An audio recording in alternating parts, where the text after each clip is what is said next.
Bonjour à tous les passionnés de cinéma, je suis enchantée de vous retrouver sur ma chaîne CinéVibe, où je partage avec vous les dernières actualités sur les films à venir et ceux déjà sortis. Pensez à vous abonner pour ne rien manquer des nombreux contenus captivants à venir. C'est Bonjour parti! à tous, et bienvenue sur ma chaîne. Aujourd'hui, je vais vous plonger dans un sujet captivant, les associés contre le crime. Nous allons explorer comment des individus se regroupent pour lutter contre la criminalité, en partageant des histoires inspirantes. Et des initiatives qui font une réelle différence dans nos communautés.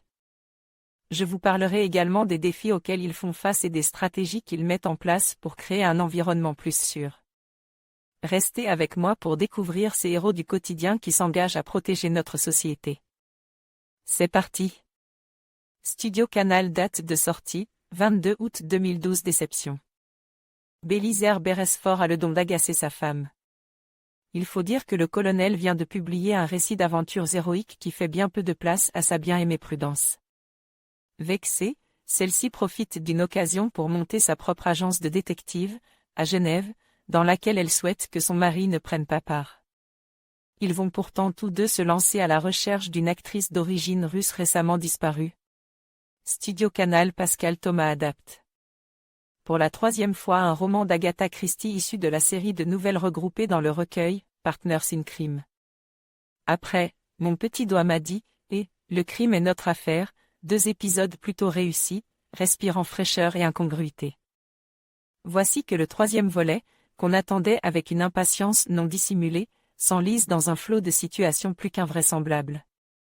Qui paraissaient pourtant séduisantes au départ. Malheureusement, celles-ci deviennent vite le support d'un humour finalement peu léger, à l'image de l'intrusion, incognito, du couple dans une ancienne auberge transformée en clinique, et dont les patients marchent en faisant la poule, ce sont des curistes obéissants, et du trio de dirigeants représentant à eux seuls la mixité suisse, un Français, un Teuton et une Italienne.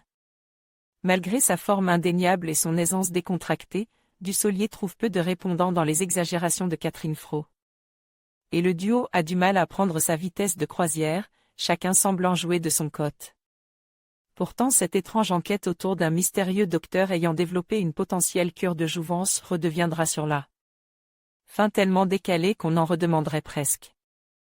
D'autant que le flegme britannique légendaire du couple reprend enfin le dessus, surtout lorsqu'il s'agit de relater l'un des exploits improbables du colonel alors menace de mort.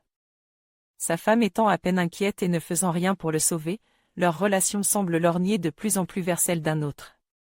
Fameux couple d'enquêteurs, de série télé cette fois-ci, celui de chapeau melon et bottes de cuir.